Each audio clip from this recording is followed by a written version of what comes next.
Qui êtes-vous? Que faites-vous dans la vie? Ah là, il a repris la... Ouais. Parce qu'il va couper ce qu'il a fait juste avant. C'est ça. Donc ça recommence là. Moi, c'est Ludovic Papaïs de chez Yellow. Et moi, J'allais dire, je suis chef de projet. mais ça, les gens le savent déjà s'ils ont déjà regardé la vidéo de l'an dernier. Ah, ça c'est parce qu'il t'a dit de le dire sur ce qu'il est en train de couper là. Voilà, c'est ça. Et moi, c'est Kevin Jost de chez Yellow aussi. Et tu fais quoi chez Yellow? Je suis chargé des événements. Oh, mais ça a l'air cool. Et oui, c'est trop bien. C'est exactement le même début. Purée derrière. Tu fais quoi? C'est trop bien. Moi, je suis Kevin de chez Yellow. Chargé des événements chez Yellow. Ah, je croyais que tu t'allais t'arrêter là. Ah ouais, mais... Ça faisait court, c'était sympa. Je suis Ludovic de chez Yellow. Tu vois, ça faisait court. Ouais. Et tu fais quoi chez Yellow, Ludovic? Je suis chef de projet. Ah, c'est vachement bien. Comme l'année dernière. Vas-y, Jost. Bah, moi, je vais commencer par Epic. Donc, Epic, le jeu de cartes, qui est dans le même format de boîte que Star Realm, le même prix que Star Realm, mais ce n'est absolument pas le même jeu. Là, c'est un jeu qui va s'adresser aux gens qui sont fans de Magic, car c'est une sorte de Magic boosté aux hormones. Donc, qu'est-ce que vous trouvez dans la boîte? Vous trouvez 120 cartes, toutes uniques, qui vous permettent de jouer de 2 à 4 joueurs, avec voilà, le même principe que Magic. On met des champions en place et on va se taper sur la gueule. On peut bloquer ses adversaires et ainsi de suite, avec des magnifiques illustrations. Donc c'est un jeu qui est trop cool. Il y a plein de formats de jeux différents dans la boîte. On peut faire du draft, on peut faire du préconstruit, du construit, avec différents formats de draft. On peut jouer à 2, à 4 en équipe, enfin voilà. Magnifique. Plein de possibilités Et quel talent. et c'est trop bien.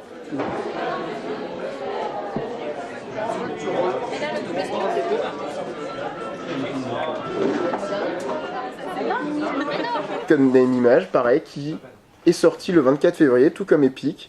Donc, normalement, vous avez tous entendu parler de Codename. Et ben là, c'est Codename, mais à la place des mots, il y a... Des images. Voilà, il y en a un qui suit, c'est très bien. Donc c'est le même principe, on aura, hop, la petite carte clé. On aura, non pas des mots à faire deviner à son équipe, mais des images. Donc voilà, la seule différence, c'est que la grille est un peu plus petite et qu'on va jouer avec des images qui ont toutes, plus ou moins, un double sens de lecture et sur lequel on pourra s'appuyer pour faire deviner ça à ses coéquipiers. Donc c'est une expérience de jeu un peu différente, peut-être plus accessible, mais voilà, qui va peut-être pas faire appel au même raisonnement intellectuel, et donc c'est tout aussi agréable. Et on peut même combiner les deux boîtes et faire une grille où on mélange les mots et les images. Waouh. Et ça, c'est trop bien. Ça a l'air bien. Par exemple, celle-là, toi tu pourras choisir en premier. Tu choisis en premier. Moi je choisis en deuxième. Et je choisis en quatrième.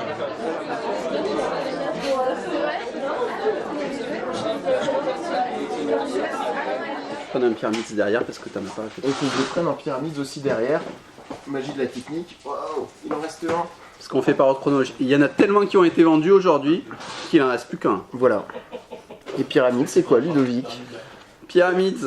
Ah mais tu t'entraînes pas. C'est un jeu de Matthew Dunstan et Brett Gilbert, les auteurs de Elysium. Très bien. C'est un jeu dont le but va être... T'as pas des reflets? T'as pas des reflets? Là, t'en as pas. Va être de construire une pyramide, une obélisque et un tombeau, avec des cartes qu'on va, entre guillemets, drafter, on va dire. Ouais. On peut le dire comme ça. Qu'on va drafter avec un système très simple. Le scoring dépend des bâtiments. Chaque bâtiment a son propre scoring. Voilà, c'est très rapide à expliquer. Et ça a quand même une certaine profondeur. Voilà. Et c'est sorti. Bah oui, c'est sorti puisque vous l'avez à la vente. Oui, c'est sorti fin janvier, Ludo.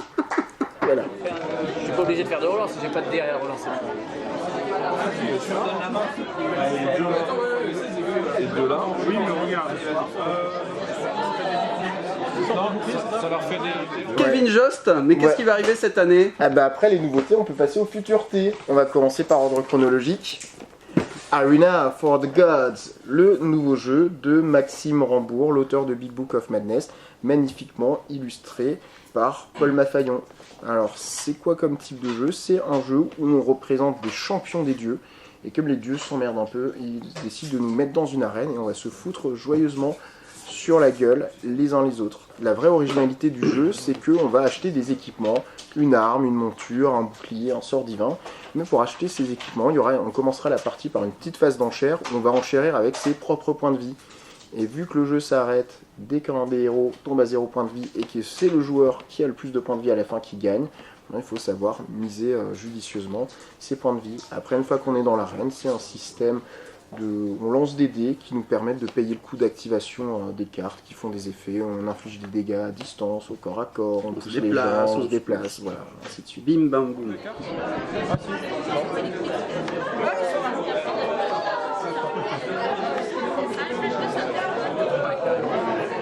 Et une grosse boîte immense Oh, où il y a marqué qu'est-ce qu'elle est belle. Work in Progress. C'est les Montagnes hallucinées de Rob Davio, Monsieur Legacy, mais c'est pas un Legacy, et illustré par Miguel Coimbra. Et Ludovic, comme c'est ton projet, je te laisse en parler. Ah. C'est un coopératif, ça c'est cool, pour 3 à 5 joueurs, dont le but va être, c'est basé sur une nouvelle de Lovecraft, donc dans le mythe de Cthulhu. Le but va être d'explorer une chaîne montagneuse toute nouvelle, toute belle, d'arriver jusqu'au sommet et de s'enfuir par la suite.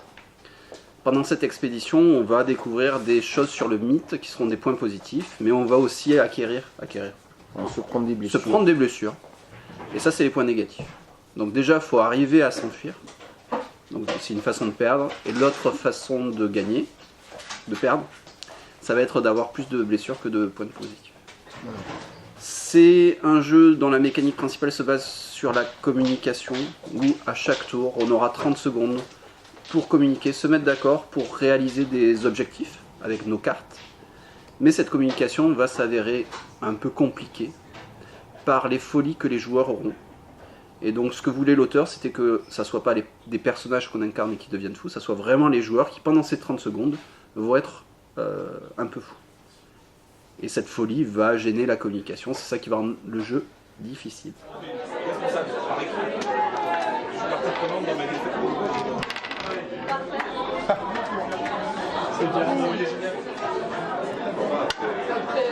Ninja Taizen, dont j'ai oublié le nom de l'auteur car il est japonais et j'ai du mal avec les noms japonais, mais dont la couverture a été illustrée par Florent Maudou. Oh. Voilà. Et le principe du jeu, c'est un jeu à 2 joueurs où il y aura un certain nombre de cartes qui seront étalées au milieu, entre les 2 joueurs. Chacun aura une ville et l'idée c'est d'aller conquérir la ville adverse en déplaçant ses troupes. Comment se fait le déplacement? En fait, les cartes ont 3 couleurs. Rouge. Les cartes troupes. Les cartes troupes ont 3 couleurs. Rouge, bleu, vert. On va lancer les dés. Qui sont Rouge, bleu, vert. Voilà, de la même couleur. Et ça va nous permettre de déplacer en fonction du résultat du dé. Dès que des troupes se rencontrent sur une même case, il y a Baston. baston. Et comment se fait la résolution de la baston? C'est un principe de Shifumi. Où en priorité, si on a du rouge qui représente les ciseaux, c'est ça, je dis plus de bêtises, ça va battre automatiquement le bleu qui sera du papier, et ainsi de suite. Et si jamais c'est la même couleur, c'est la carte avec le plus haut, la plus haute force Qui l'emporte. Katsumi. Non, Katsumasa Tomioka. Voilà, c'est ça le... Oh putain, t'as une bonne mémoire. Eh oui. Waouh. Voilà, ça m'est venu d'un coup comme ça. Voilà.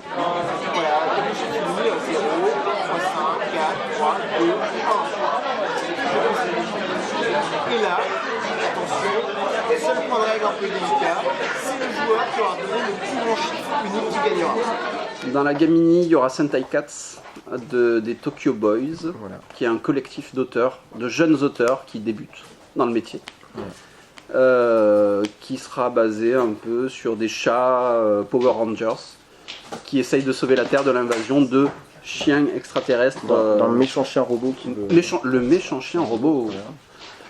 qui veut transformer l'usine de litière en usine de nourriture pour chiens, ce qui en dit beaucoup sur la qualité de la nourriture pour chiens. Voilà. Et en gros, pour résumer le jeu en une phrase, j'ai trouvé ça hier soir et je pense qu'on va l'utiliser très très régulièrement. Sentai Cats est au Shifumi, ce que Keilus est au Monopoly. On n'est pas sûr de l'utiliser souvent. On va y réfléchir.